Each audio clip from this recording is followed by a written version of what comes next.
Well, my first guest has spent the past decade creating an urgent life as one of the most popular instructors at Peloton. In fact, she's the head instructor at the popular Peloton that kept me in shape much of my pregnancy, or kind of in shape. Anyway, fans love her for her motivating, inspiring, real talk during her workouts where she encourages riders like this. Take a listen. You made it through dial-up in the 90s. You made it through having to put quarters into a payphone. You can handle a 20-second effort. 3, 2, 1. There we go. We can handle it. 3, 2, 1. But the now self-proclaimed professional bar raiser admits finding who she is took time. She started her career as an attorney, but says she was happy only 20% of the time climbing that ladder. So she reinvented herself after discovering her passion for fitness and that it could help other people improve their lives. Robin has 2 New York Times best-selling books, her first 2017, Shut Up and Run, and her 2022 fitness-focused picture book, Strong Mama, that she says is a love letter written about her pregnancy and her daughter, Athena, where she wrote these words: "The better I took care of myself, the better I took care of you. Self-care is not selfish." And now, in her new follow-up book, Strong Baby, Robin is nurturing young ones with living with resilience. She writes in her new book, "One day you will thank yourself for never giving up." She never gave up. That's why she is winning. Please welcome 2-time New York Times bestselling author and vice president of fitness programming at Peloton, Robin Arzón.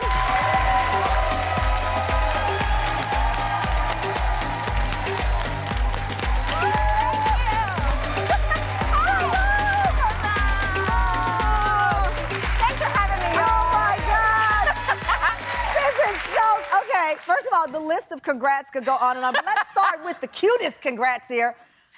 Baby number 2. Baby number 2. Baby number 2. Okay, they say the second time feels different than the first. Is that true for you? It's going faster. You know, Really? I have a toddler. I'm running around after a 2-year-old, so there's no... I turned why me into try me. Why me into try me, which is amazing because you got the book out, the new baby, and then you decide to go on a family honeymoon, anniversary vacation. Yeah. Your husband, Drew. Yes. And Athena on a vacation. I know. Well, we had that trip planned for like a year. And then the book publisher was like, your book's coming out like 2 days later. And I was like, well, we're just going to do the thing then. We're just going to do all of it. And yeah, so, I mean. Look at her. She had her fit, so I couldn't deny her the fashion show. It's, as they say, it's the fit for me. She's adorable. We have the video of you revealing with Drew that you were pregnant. Let's play it.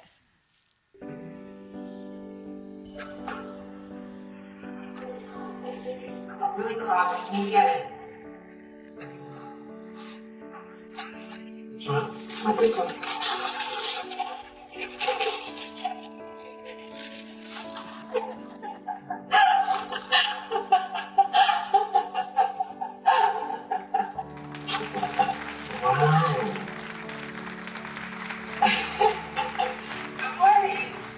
Good morning. The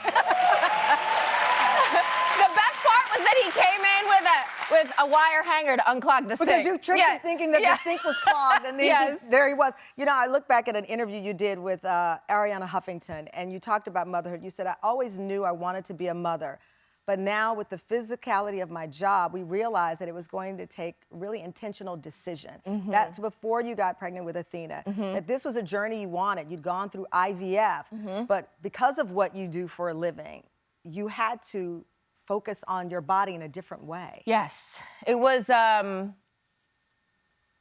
know, I think parenthood and caregiving and motherhood involves a lot of sacrifice, but that felt like, oh wow, like am I putting my job on the line? So it felt really risky. Thankfully, I had amazing support at Peloton, and you know, I was able to do both, and I felt really good, and I was able to teach throughout my entire pregnancy, and I'm currently still teaching during the second. But yeah, when you're putting your physicality in to the conversation, and that's a risky part. Well, it's of also it. It's opens scary. you up for judgment, because I go through your Instagram, I follow you. I did your workout. Well, I tried to do your workouts when I was pregnant.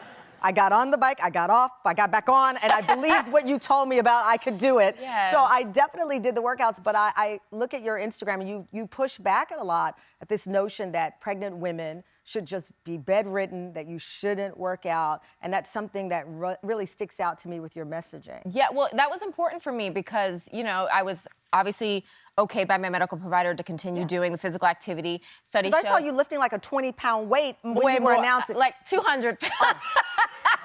I'm throwing barbells around. My weight scale doesn't go that high, so anything in my house is 20. So they make 200-pound weights? Well, that's what I'm conditioned. I was conditioned to do that before pregnancy, and then you can continue a lot of those same movements during pregnancy.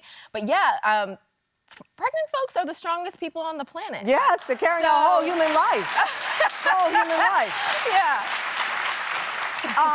So you wrote Strong Mama, you're the embodiment of Strong Mama, then you decide you want to write Strong Baby. And one of the things you have in the book, you said, one day you will thank yourself for not giving up. How good it could be. There's always time to reinvent, adventure, become. I think that is so beautiful because we do get so caught up, especially in this social media world we live in, with living a certain life and not wanting to fail, not wanting to take risks, not wanting to put it out there on the line. And that's really what you're saying about being resilient. Yeah, resiliency lives in all of us. In Strong Baby, I wanted to celebrate the resiliency and the strength even in our smallest family members and community members. And I always ask myself the question, what if it turns out better than you even imagined? Yes, yeah. Right? Like, why use your energy to worry when we can use it to believe and to have faith? So that's what I want to teach Athena. Yeah, it is. It's so true because you can, and you talk about, you know, the pity party that we can all fall in. And the reality is, rather than look at, oh, how wrong this could go, whether it's entering a new relationship, a new job, a new physical journey, how right it could be. Yes. Is the mentality. Yes, and I want strong babies everywhere to bet on themselves. Yeah. To ask, you know, how great could it end up? Like there is no limit to my capacity for strength and resiliency. And when they're able to mine that for themselves from the youngest age, you know, Athena would stumble, and my mantra with her was try again. Yeah. And now I hear her when she's putting toys away or she's trying to do something, I hear her saying, try again. I'm like, yes, girl, exactly. Try again. You understand the assignment, Athena. Well, coming up, how surviving an unimaginable and horrifying crime helped Robin gain focus and a new purpose. This is a part of her life that I did not know. And when I read the story, I knew I wanted to ask her about it. Her inspiring journey of resilience after the break.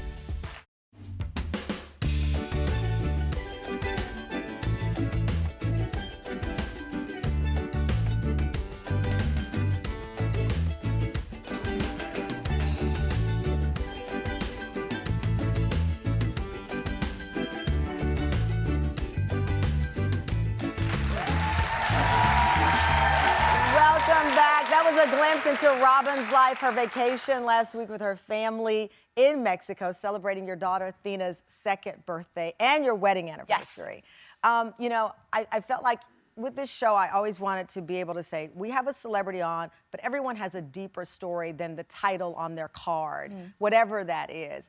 And for you right now, you're at the top of the ladder at Peloton. But when I read what happened to you when you were 20, it just shook me in so many ways, Robin.